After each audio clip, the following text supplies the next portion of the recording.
Hello everyone, welcome to knowledge plus. इस video में हम आज यानी 5 मई 2020 के करंट अफेयर को देखने जा रहे हैं। जो डिफरेंट न्यूज़पेपर से जिसमें न्यूज़ लिया गया है, ये वीडियो काफ़ी बेनिफिशियल होगा डिफरेंट एग्जाम्स के लिए, स्टेट पीसीएस और यूपीएससी एग्जाम के लिए खास करके। तो आइए शुरू करते हैं आज का वीडियो। सबसे पहला न्यूज़ है कि special corona fee on liquor in Delhi, यानी दिल्ली में जो है लीकर पे एक स्पेशल कोरोना फी लगाया जा रहा है। जैसा कि आप लोग जानते होंगे, कल लीकर शॉप को खोलने की परमिशन दी गई थी। तो डिफरेंट जगहों पे इंडिया के लगभग सारे सिटीज़ में जहाँ भी शॉप ओपन किया गया था, काफ़ी लंबी लंबी भीड़ देखने को मिली।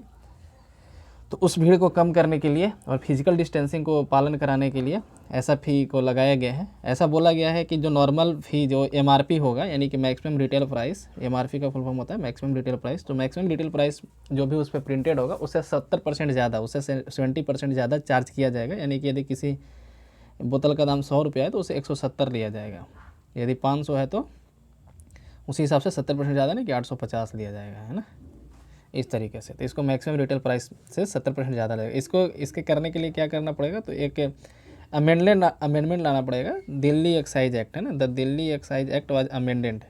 तो एक एक्साइज एक्ट है, दिल्ली एक्साइज एक्ट, उसको में अमेंडमेंट लाया जाएगा ऐसा करने के लिए। तो आज से 70% ज़्यादा फी वसूला जाएगा। ये तो फर्स्ट न्यूज़। आइए देखते हैं आगे। यहाँ पे एक टर्म आया है, बोला गया कि MP let's it's suspension and why it must go. एक एडिटोरियल है, एडिटोरियल हम यहाँ पे डिस्कस नहीं करते हैं, लेकिन एमपी लेट के बारे में हम जरूर बताएंगे। अभी कॉन्टेक्स्ट क्या था कि एमपी लेट स्कीम को बंद कर दिया गया है 2 साल के लिए। कंप्लीटली बंद नहीं किया गया, मतलब परमानेंट बंद नहीं किया गया है, टेम्परली 2 साल के लिए सरकार बंद कर दी है इसको, क्योंकि अपना खर्च उनको बचाना है, एक्सपेंडिचर कम करना है, क्योंकि बहुत सारा पैसा भी पेंडेमिक को देखने में जा रहा है। तो उसी के ऊपर ये आर्टिकल लिखा गया है कि इसको सस्पेंड करना अच्छा नहीं है और इसको क्यों चालू रखना चाहिए, इसके लिए आर्टिकल लिखा गया है। ये चालू कब हुआ था हमें बताते हैं, इसके पहले हम बताते हैं कि चालू क्यों हुआ था। तो जैसा कि आप जानते होंगे कि हम लोग जो है एक मेंबर ऑफ़ पार्लियामेंट को इलेक्ट करते हैं, और मेंबर ऑफ़ पार्लियामेंट का मेन काम जो होता है, इसका मेन काम होता है कानून बनाना होता है। इसका काम कभी भी सड़क बनवाना, रोड, फिर बिजली का तार लगवाना, खंभा गड़वाना, ये सब इसका काम नहीं है। इसका काम क्या है, तो कानून बनाना इसका काम है। बाकी जो डेवलपमेंट वर्क है, इंफ्रास्ट्रक्चर वर्क है, वो डिस्ट्रिक्ट मजिस्ट्रेट यानी कि डीएम के पावर में होता है, वो डिस्ट्रिक्ट मजिस्ट्रेट के हाथ में होता है, या जो भी डिस्ट्रिक्ट एडमिनिस्ट्रेशन जो भी ब्यूरोक्रेट है उसका काम है रोड बनवाना, डिफरेंट जगह पे पॉल लगवाना, इलेक्ट्रिसिटी का व्यवस्था कराना, इरिगेशन का व्यवस्था करवाना, या फिर और भी जो भी डेवलपमेंट वर्क जो भी हैं, पानी मतलब कि फ्रेश वाटर अवेलेबल कराना पीने लायक, तो ये सब काम जो है डिस्ट्रिक्ट मजिस्ट्रेट का होता है। लेकिन आम जनता जो होती थी वो ब्यूरोक्रेट से ज़्यादा आज भी उतना फेमिलियर नहीं रहती है। जैसा कि आप लोग जानते होंगे, कोई भी परेशानी होती थी तो लोग अपने नेता के पास जाते थे, क्योंकि उनको इलेक्ट करते थे, उनको वोट देते हैं, तो सीधा बोलते थे कि हम आपको वोट दिए, आप हमको रोड नहीं बनवा रहे हैं ना। और डीएम हमारी सुनता नहीं है, डीएम के पास जाने के लिए जनता लोग उतना तैयार भी नहीं था। हाँ, नेता लोग के पास आसानी से चले जाते हैं वो लोग। तो इसके लिए जो है संसद में ऐसा सोचा गया कि क्यों ये परेशानी को दूर करने के लिए एक स्कीम लाया जाए, जिसको बोला जाता है एमपी लेड स्कीम, यानी member of parliament local area development scheme. और इससे क्या होगा कि सांसद के हाथ में भी पैसा होगा, यदि पब्लिक उसके पास जाएगी रोड बनवाने के लिए या फिर डिफरेंट डेवलपमेंट वर्क के लिए, तो सांसद अपना काम कर लेगा। तो इसलिए एमपी लेड स्कीम को लाया गया था। तो एमपी लेड स्कीम लाया कब गया था, हम बता देते हैं। 23 दिसंबर 1993 को एमपी लेड स्कीम लाया गया था। 23 दिसंबर 1993 को। उस समय प्रेसिडेंट थे पीवी नरसिम्हा राव, और जिस समय ये लाया गया था वो था, उस समय था मिनिस्ट्री ऑफ रूरल डेवलपमेंट, है ना, यानी मिनिस्ट्री ऑफ रूरल डेवलपमेंट में जो है उसके तहत इस स्कीम को लाया गया था। लेकिन अभी ये स्कीम जो है एमपी लेड स्कीम अभी रूरल डेवलपमेंट के अंदर नहीं है, एक ministry of statistics and personal information, MOSPI जिसको बोला जाता है शॉर्टकट में, मिनिस्ट्री ऑफ स्टैटिक्स, है ना, सांख्यिकी मंत्रालय के अंदर अभी जो आता है, आप इतना याद रखिएगा। एमपी लेड स्कीम 23 दिसंबर 93 में लाया गया था। पीवी नरसिम्हा राव उस समय पीएम थे। अभी जो है ये मॉस्पी के अंदर आता है, मिनिस्ट्री ऑफ स्टैटिक्स के अंदर आता है, लेकिन जिस समय लाया गया था उस समय मिनिस्ट्री ऑफ रूरल डेवलपमेंट के अंदर था। इसके तहत राज्यसभा के जो मेंबर होते हैं, जैसा कि आप जानते हैं कि लोकसभा और राज्यसभा होता है, तो लोकसभा के जो मेंबर है एक कंस्टिट्यूएंसी से इलेक्ट होकर के आते हैं, यानी उनको जो भी पैसा मिलेगा वो अपने कंस्टिट्यूएंसी में खर्च करेंगे। लेकिन राज्यसभा के मेंबर डायरेक्ट इलेक्ट होकर नहीं आते, एक स्टेट को रिप्रेजेंट करते हैं, राज्यसभा है ना, राज्य का प्रतिनिधि वहाँ पे है। तो राज्यसभा के जो मेंबर अपने पूरे स्टेट में, जैसे मान लीजिए कोई यूपी का एमपी है, मतलब यूपी से वो मेंबर ऑफ पार्लियामेंट में राज्यसभा में रिप्रेजेंट करता है यूपी को, तो पूरे यूपी में कहीं भी वो अपना पैसा खर्च कर सकता है। लेकिन जो यदि लोकसभा का एमपी है, जैसे बनारस के मोदी जी एमपी हैं, तो अपना उनको जो मिलेगा 5 लाख एमपी लेड स्कीम के अंदर जो भी पैसा मिलेगा वो बनारस लोकसभा क्षेत्र के अंदर ही खर्च कर सकते हैं। लेकिन राज्यसभा का यदि कोई एमपी है, उत्तर प्रदेश को रिप्रेजेंट कर रहा है या फिर किसी स्टेट को रिप्रेजेंट कर रहा है, पंजाब को, बिहार को, और भी कई स्टेट हैं, तो वो क्या करेगा, पूरे स्टेट में खर्च कर सकता है पैसा, है ना। तो ये दोनों में ये अंतर होता है। अब तीसरे तरह के एमपी जो होते हैं वो नॉमिनेटेड होते हैं। जैसा कि पता होगा, राष्ट्रपति 12 एमपी को राज्यसभा में नॉमिनेट करता है। तो नॉमिनेटेड एमपी जो भी होते हैं वो पूरे कंट्री में खर्च कर सकते हैं, कंट्री में, पूरे देश में, पूरे इंडिया में, जहाँ उनको मन करेगा वहाँ वो पैसा खर्च कर सकते हैं। तो 3 तरह के एमपी थे, सारे एमपी को मिलता है, इलेक्टेड, नॉमिनेटेड, हर एमपी को मिलता है।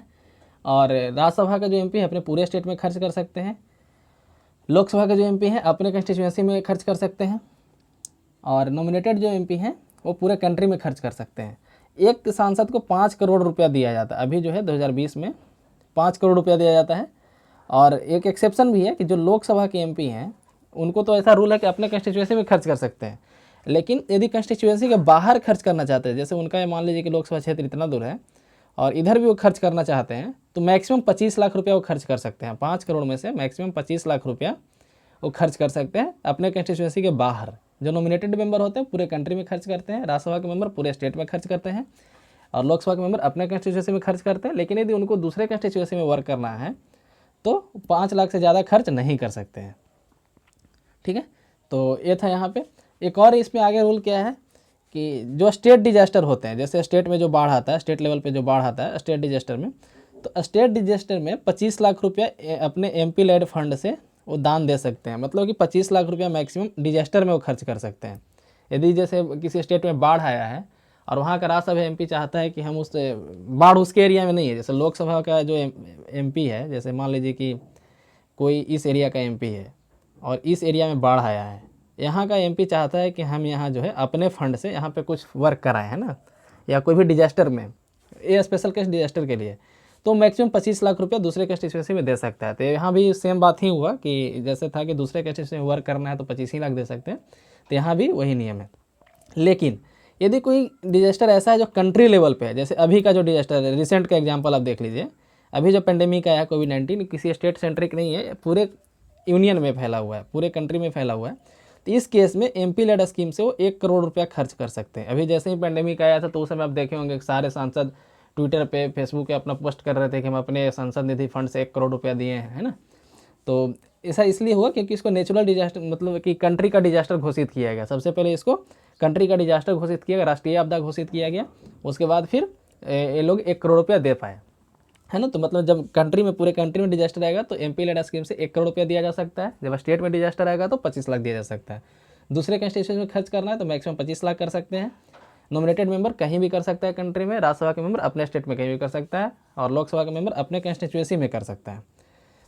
जिस समय इसको बनाया गया था, है ना, 1993 में उस समय मात्र 5 लाख रुपया मिलता था एक एमपी को मात्र 5 लाख मिलता था। उसके बाद जो इसको बढ़ाया गया 5 लाख से 2 करोड़ किया गया डायरेक्ट, है ना, 2 करोड़ किया गया 98-99 में, 98-99 में 2 करोड़ किया गया।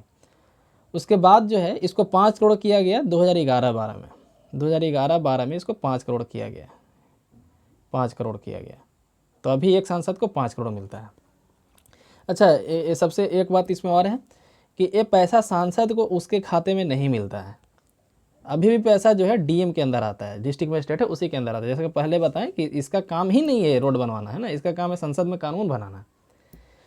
तो अभी भी पैसा जो डीएम के पास आता है। तो मान लीजिए कोई जनता एमपी के पास जाता है कि हमारा रोड बनवा दीजिए सर, हम इस गाँव से आए हैं, तो एमपी क्या करेगा, डीएम को बोलेगा कि तुम इस गाँव के रोड बनवा दो, और उसके लिए जो पैसा खर्च होगा वो मेरे सांसद निधि से काट लेना, है ना। तो आई थिंक समझ में आएगा पूरा कैसे चलता है कि कोई पब्लिक है अपने एमपी के पास जाएगा, बोलेगा सर मेरे गांव में रोड नहीं है, रोड बनवा दीजिए। तो वो क्या करेगा, अपने डीएम को बोलेगा कि इस गांव के आदमी को रोड नहीं है, उसमें रोड बनवा दो। तो डीएम बोलेगा कि अभी पैसा नहीं है रोड बनवाने के लिए, तो बोलेगा ठीक है तुम बनवा दो, मेरे वाला जो सांसद निधि फंड है उसमें से काट लेना, है ना। तो पैसा जो है सांसद को नहीं मिलता बल्कि वो डिस्ट्रिक्ट मजिस्ट्रेट को मिलता है। और पैसा 5 करोड़ एक बार में नहीं मिलता है, 2 इंस्टॉलमेंट करके मिलता है, 2.5 करोड़ ईच, है ना, 2.5 करोड़ करके 2 इंस्टॉलमेंट में पैसा मिलता है डीएम को भी। तो 5 करोड़ एक बार में नहीं मिलता है। यूपीएससी में ऐसे फंसाया जा सकता है कि एक मुश्त 5 करोड़ दे दिया जाता है या सांसद के खाते में दे दिया जाता है, सांसद अपने तरह से यूज करते हैं। तो नहीं, सांसद अपने तरह से यूज नहीं करते हैं, सांसद रिकमेंड कर सकते हैं वर्क को। हाँ, ये बात है कि जब सांसद के खाते में मतलब एमपी लैड स्कीम का पैसा है तो सांसद जहाँ बोलेंगे वहाँ पे वो रोड बन जाएगा, है ना। अब डीएम मना नहीं कर सकता कि हाँ पैसा नहीं है, क्योंकि सांसद बोलेंगे ठीक है मेरे खाते से काट लो। इसमें एक और बात है कि जो 15% जो वर्क होना चाहिए, 15% वर्क एससी वाले एरिया में होना चाहिए, जहाँ पे शेड्यूल कास्ट ज़्यादा लोग रहते हैं उस एरिया में 15% वर्क होना चाहिए। और जहाँ पे एसटी लोग ज़्यादा रहते हैं, मतलब उनको जितना भी पैसा मिला है उसका कम से कम 15%, ऐसा नहीं कि 15%, कम से कम 15% उनको एससी वाले एरिया में करना पड़ेगा और कम से कम 7.5%, 7.5% एसटी बाहुल इलाके में करना पड़ेगा। तो ये था एमपी लैड स्कीम के बारे में सब कुछ। अब एमपी लैड स्कीम से आई थिंक कुछ भी क्वेश्चन आएगा तो आप लोग नहीं गलत करेंगे यदि अच्छे से सुने होंगे इसको। तो यदि दोबारा सुनना है तो वीडियो को पॉज करके बैक करके सुन सकते हैं। नेक्स्ट न्यूज़ यहाँ पे है कि India fledge not for Gilgit Baltistan Paul. अभी यहाँ पे हुआ क्या है कि पाकिस्तान में जो पीओके वाला एरिया है, पीओके जैसे मान लीजिए कश्मीर ऐसे है, तो यहाँ से जो ऐसे वाला जो पोर्शन आता है, आप देखिएगा पाकिस्तान के हिस्से में जो कश्मीर ऐसे यहाँ से पतला है और इधर गिलगित बल्तिस्तान वाला एरिया है। तो पीओके बस इतना, ये जो पतला वाला है ना, जैसे हम यहाँ पे दोबारा ड्रॉ करते हैं ऐसे, जैसे मान लीजिए कि कश्मीर है ऐसा, तो गिलगित यहाँ ऐसे पीओके आता है। ये जो एरिया दिख रहा है इतना वाला जो ये पीओके आता है, मतलब इतना पाकिस्तान के कब्जे में है। तो इसमें जो पतला वाला एरिया यहाँ है यही है, इसको बोलते हैं वो लोग आज़ाद कश्मीर, इतना जो छोटा सा इलाका है। और ये जो इलाका है इसको बोला जाता है गिलगित बल्तिस्तान।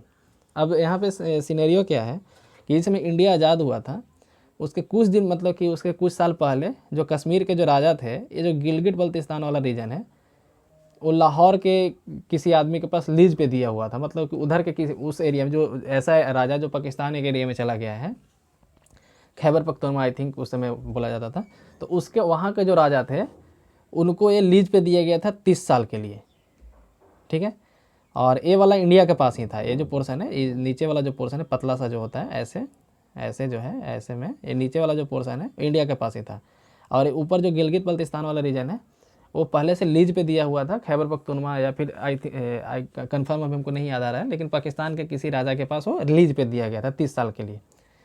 तो जिस समय इंडिया आज़ाद हुआ तो उस समय आई थिंक 5 या 6 साल ही हुआ था। तो उधर वाला जो जो लोग नेता लोग थे वो बोले कि ये तो इलाका मेरा हो गया, जबकि ये तो लीज पे दिया गया था ना, बेचा या फिर कंप्लीट परमानेंट थोड़ी दे दिया गया था। तो गिलगित बल्तिस्तान उसी समय से, मतलब 1947 के समय से ही उनके पास था। और इतना वाला जो पोर्शन है वो हमारे पास था पहले, लेकिन 1948 में उधर से फिर अटैक हुआ था, उसमें जो है इतना जो छोटा वाला पोर्शन, नीचे वाला जो पतला सा पोर्शन है, उन लोग के द्वारा ले लिया गया था। अभी जो उन लोगों के पास जो कश्मीर है वो ऐसा बनता है ना, ऐसे कुछ बनता है। तो इतना वाला तो पहले से ही था, इतना फिर 1948 में लिया गया, फिर यूएनओ में जा करके सीज फायर कर किया गया, तो डिफरेंट मैटर हो जाएगा फिर, तभी हम वहाँ पे नहीं जाएंगे। तो इस तरह से अभी पीओके उतना है। तो इन लोग को इतना पोर्शन को लोग आज़ाद कश्मीर बोलते हैं, और गिलगित बल्तिस्तान वाले को वो लोग मतलब कि अलग रूप से देखता है, कश्मीर का हिस्सा नहीं मानता, वो बोलता है कि ये तो परमानेंटली मेरा है ही, है ना। तो इस तरीके से है।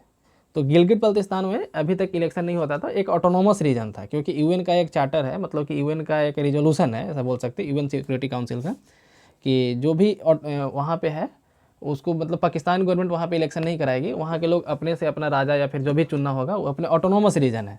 ऑटोनोमस मतलब कि कम्प्लीटली ऑटोनोमस उसको मिला गया, पाकिस्तान से उसका कोई लेना देना नहीं है, बस कुछ मैटर में पाकिस्तान इंटरफेयर कर सकता है ना। यहाँ पे देख सकते हैं प्रोविंशियल ऑटोनोमस रीजन सिंस 2019, उसके पहले भी जो है वो 2019 के पहले भी ऑटोनोमस रीजन ही था। तभी वहाँ पे पाकिस्तान का जो सुप्रीम कोर्ट है वहाँ पे इलेक्शन करने के लिए परमिशन दे दिया है कि गिलगित बल्तिस्तान में भी पाकिस्तान गवर्नमेंट इलेक्शन करा सकती है। तो इसके बदले में इंडिया जो है निंदा किया है ना। India flare notes for Gilgit Baltistan poll. यहाँ के जो भी एक्सटर्नल अफेयर्स मिनिस्टर के स्पोक्स पर्सन थे वो बोले हैं कि पाकिस्तान को इलीगल जो कब्जा उसको छोड़ देना चाहिए, है ना। यहाँ पे आप पढ़ सकते हैं उनका स्टेटमेंट।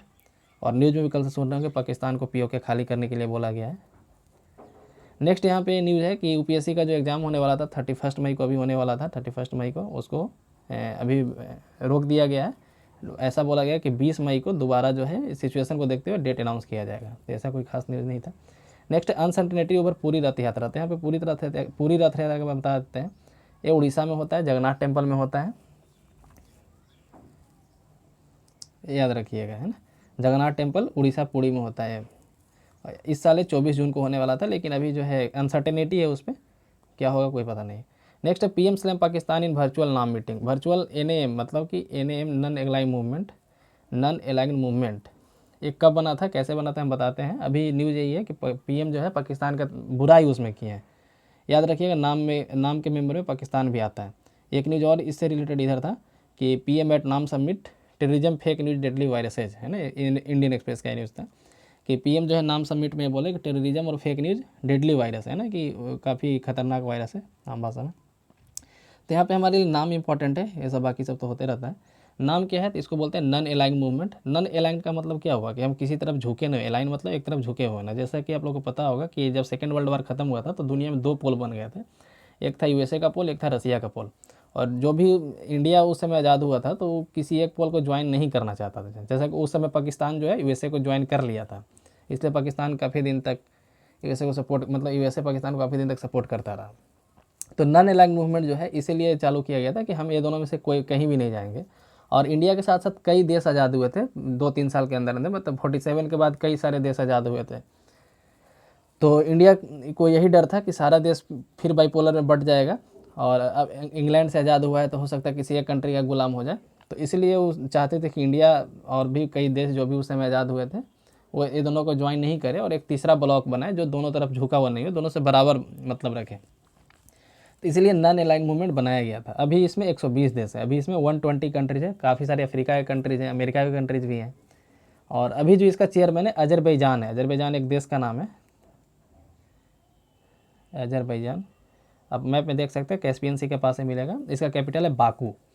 नॉन अलाइंड मूवमेंट में अभी 120 कंट्री है। इसका इस्टेब्लिशमेंट हुआ था 1961 में, बेलग्रेड में हुआ था। बेलग्रेड जो यूगोस्लाविया में, 1961 में बेलग्रेड कॉन्फ्रेंस में यूगोस्लाविया में इसका इस्टेब्लिशमेंट हुआ था कम्प्लीटली। लेकिन इसके लिए तय बहुत पहले से हो गया था, 1955 में ही, 1955 में ही एक कॉन्फ्रेंस हुआ था, बांडुंग कॉन्फ्रेंस, है ना, BAN, बांडुंग कॉन्फ्रेंस, है ना। तो बांडुंग कॉन्फ्रेंस 1955 में ही इसको तय कर लिया था कि ऐसा कुछ करना है, और फाइनली 1961 में इस्टेब्लिशमेंट हुआ था। इसके इस्टेब्लिशमेंट में 3 मेन नाम आदमी को आता है। पहला है हमारे first prime minister Pandit Jawaharlal Nehru. दूसरे आते हैं इजिप्ट के प्रेसिडेंट थे उस समय के, गमाल अब्दुल नसीर। और यूगोस्लाविया के प्रेसिडेंट थे जोसेफ ब्रोज टिटो। ये तीनों का नाम नॉन अलाइंड मूवमेंट को एस्टेब्लिशमेंट करने में काफ़ी ज़्यादा लिया जाता है। और पहले इसको नॉन अलाइंड मूवमेंट नहीं बोला जाता था, पहले इसको बोला जाता था नॉन अलाइंड कंट्रीज, है ना, NAC बोला जाता था, NAM नहीं, NAC बोला जाता था पहले, नॉन अलाइंड कंट्रीज बोला जाता था। लेकिन 1976 के बाद, है ना, 1976 में एक कॉन्फ्रेंस हुआ, 5th समिट जब हुआ था, इसका 5वां समिट हुआ था NAC का, नॉन अलाइंड कंट्रीज का। तो वहाँ पे इसका नाम बदल के नॉन अलाइंड मूवमेंट कर दिया गया। इसका पहला सम्मेलन कहाँ हुआ था, तो बेलग्रेड में हुआ था 1961 में, जैसा कि हम पहले आपको बता दिए। इसका लास्ट सम्मेलन जो हुआ था, मतलब रियल में सम्मेलन, ये तो वर्चुअल है ना, मतलब ऑनलाइन हुआ है। ये 18वां सम्मेलन हुआ था 2019 में, अजरबैजान में हुआ था, है ना, जो अभी इसीलिए परमानेंट, अभी करंट चेयरमैन वही है, चेयरमैन का रोटेशन होते रहता है। तो 18वां सम्मेलन 2019 में अजरबैजान में हुआ था। याद रखिएगा पाकिस्तान इसका मेंबर है ना, लेकिन पाकिस्तान इसका शुरू से मेंबर नहीं है। इंडिया इसका फाउंडिंग मेंबर है ना, 1961 में इस्टेब्लिशमेंट हुआ था, 1961 से ही इंडिया है, लेकिन पाकिस्तान इसका मेंबर बना 1979 में बना, ठीक है। और भी कुछ एशियन कंट्रीज़ के मेंबर हैं, हम नाम बताते हैं यहाँ पे, जैसे बांग्लादेश भी इसका मेंबर है ना, ध्यान, तो बांग्लादेश भी मेंबर, बांग्लादेश का मेंबर बना तो 73 में बना, पाकिस्तान 79 में बना था। भूटान भी जो है 73 में बना था। इंडिया 1961 में ही बन गया था, बता दिए हैं। अफ़गानिस्तान जो है वो भी फाउंडिंग मेंबर में आता है, 1961 से ही वो मेंबर है। नेपाल जो है, नेपाल भी 1961 से मेंबर है ना। नेपाल, अफगानिस्तान, इंडिया तीनों 1961 से हैं। बांग्लादेश, भूटान 73 से है, 1973, और पाकिस्तान 1979 में। याद रखिए चाइना इसका मेंबर नहीं है, चाइना इसका मेंबर नहीं, चाइना को ऑब्जर्वर स्टेटस मिला। ऑब्जर्वर स्टेटस का मतलब होता है कि वो कोई डिसीजन नहीं ले सकता है, मीटिंग यदि हुआ तो कि कोई खास डिसीजन पे वोटिंग नहीं कर सकता, लेकिन मीटिंग में पार्टिसिपेट कर सकता है। तो चाइना को ऑब्जर्वर स्टेटस मिल चुका है ना। तो ये था everything about NAM, non aligned movement. I think इससे कोई भी क्वेश्चन होगा तो गलत अब नहीं हो सकता है। नेक्स्ट है Trump relaunches campaign with a promise of vaccine. Trump एक कैंपेन दोबारा लॉन्च किए हैं वैक्सीन को प्रॉमिस करते हुए। अब कितना इसमें सच्चाई होगा, वैक्सीन कितना दिन में बनेगा, कुछ कहा नहीं जा सकता।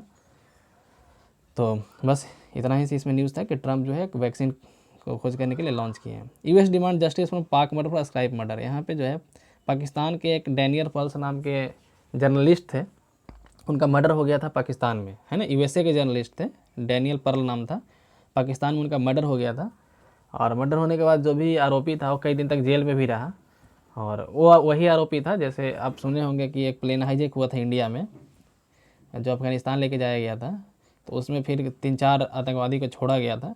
तो उसमें से एक आतंकवादी वो भी था, है ना, जो डैनियल पर्ल का मर्डर किया। यहाँ से पहले वो पाकिस्तान गया छूट करके, क्योंकि प्लेन हाईजैक हुआ था, तो फिर यहाँ से 4-5 आतंकवादी को छोड़ा गया था और पाकिस्तान में कुछ दिन रहा, डैनियल पर्ल्स का मर्डर किया है। तो डैनियल पर्ल्स के मर्डर के जुर्म में वो जेल में था लगभग 20 साल से। लेकिन अभी क्या हुआ, वहाँ के सुप्रीम कोर्ट जो है डैनियल पर्ल्स को छोड़ने की मतलब कि छोड़ने के लिए बोल दिया कि डैनियल पर्ल्स इसमें गुनाहगार नहीं है। अब जो भी है वहाँ के इंटरनल पॉलिटिक्स है। तो यूएसए का एक जर्नल मतलब पेपर है वहाँ का, द वॉल स्ट्रीट जर्नल, ठीक है, जिसमें उनका मर्डर हुआ था, मात्र 38 ईयर के थे। तो वॉल स्ट्रीट जर्नल के ही डैनियल पर्ल थे, जर्नलिस्ट थे। इनका मर्डर पाकिस्तान में हुआ था और यूएसए के रहने वाले थे। अभी उनको छोड़ने के लिए बोला गया, जो इसको मर्डर किया उसको छोड़ने के लिए बोला गया। तो यूएसए गवर्नमेंट जो है चाहता है कि उसके फैमिली मेम्बर जो भी है डैनियल पर्ल्स, उसको न्याय मिले, मतलब कि जो भी उसका गुनाहगार उसको सज़ा मिले, इस तरह से छोड़ा नहीं जाए। तो इसीलिए ये न्यूज़ था। ऐसा पूछा जा सकता है कि अभी कहाँ के जर्नलिस्ट को इस तरीके से मारा गया, न्यूज़ में जो भी था। नेक्स्ट यहाँ पे villager in Assam get respite as hanging fence deter jumbos. हाथी को रोकने के लिए विलेजर्स के द्वारा यहाँ पे एक नेशनल पार्क का जिक्र है, मानस नेशनल पार्क। मानस नेशनल पार्क का जिक्र है यहाँ पे। तो मानस नेशनल पार्क असम में है। तो असम में हाथी को रोकने के लिए, उस नेशनल पार्क के हाथी विलेज में नहीं घुस न जाए, इसके लिए एक इस तरह से इलेक्ट्रिक हैंगिंग फेंस बनाया गया है। मतलब कि हैंगिंग फेंस मतलब एक घेराबंदी किया गया जो इलेक्ट्रिसिटी के सहारे चलता है। तो इससे हाथी का आना काफ़ी रुक गया है। इसके पहले इंडियन रेलवे लाइन उधर जो है तो कई हाथी कट जा रहे थे, है ना। तो उसके लिए कि इंडियन रेलवे क्या किया है वहाँ पे कि पटरी के किनारे यहाँ पे एक मशीन लाया है जो मधुमक्खी जैसा साउंड करता है। मधुमक्खी ओरिजिनल नहीं है, एक साउंड बॉक्स है, सिंपल ऐसा समझ सकते हैं, जो मधुमक्खी जैसा भिनभिनाता है ना। तो उसकी आवाज़ से, मधुमक्खी की आवाज़ से हाथी भाग जाते हैं। तो ऐसा बहुत सारा साउंड बॉक्स है जो कम्प्लीटली भिनभिनाते रहता है मधुमक्खी की तरह। नॉर्मल जैसे घर में साउंड बॉक्स होता है वैसा ही है, कोई खास मशीन नहीं है, उसमें मधुमक्खी का साउंड फिट किया हुआ है। इससे हाथी रेलवे लाइन के पास नहीं आते, उनको लगता है कि मधुमक्खी है और फिर वो कटने से बच जाते हैं। तो मैन और एनिमल कॉन्फ्लिक्ट में काफ़ी अच्छा साइंटिफिक दिमाग लगाया गया। तो उसी तरह से यहाँ भी एक इलेक्ट्रिसिटी फेंस किया गया है। ये हम नाम समिट के बारे में पढ़ चुके हैं। नेक्स्ट यहाँ पे है, कल जैसे न्यूज़ फर्स्ट न्यूज़ में हम पढ़े कि लीकर शॉप के पास बहुत बड़ा बड़ा लाइन लगा हुआ था। तो उसी के बारे में इंडियन एक्सप्रेस में एक छपा था एक्सप्लेन पेज में कि लीकर जो है स्टेट के लिए कितना मैटर करता है, मतलब क्यों खोला गया और क्यों इतना ज़रूरी है खोलना। तो यहाँ पे जैसे बताया गया है कि कौन स्टेट कितना गेन करता है। जैसा कि आप देख सकते हैं कि ARBI का रिपोर्ट है ना, state financial study of budget, ARBI का रिपोर्ट है। और उसके अनुसार टॉप 5 अर्नर इतने स्टेट हैं। उत्तर प्रदेश सबसे ज़्यादा टॉप पे है। 2018-19 में उसको इतना फ़ायदा हुआ था, आप काउंट कर लीजिए कितना है। और 2019-20 में इतना हुआ था, 2020-21 अभी चल रहा है ना। तो देखा जा रहा है कि लगातार हर जगह जो है, ये सारे स्टेट को मिला करके, सॉरी, और उत्तर प्रदेश का यहाँ है। तो सारे स्टेट का देखें 25,000 पहले था, अब 31,000 के आसपास है, 19,000 था, 20,000 है ना। हर जगह बढ़ा हुआ ही है, ठीक है, यहाँ भी बढ़ा हुआ थोड़ा सा। तो ये टॉप 5 स्टेट है जिनका इनकम लीकर से चलता है। तो इस तरीके से ये था आज का हमारा न्यूज़, है ना। और यदि वीडियो पसंद आया तो लाइक करें, चैनल को सब्सक्राइब करें। धन्यवाद।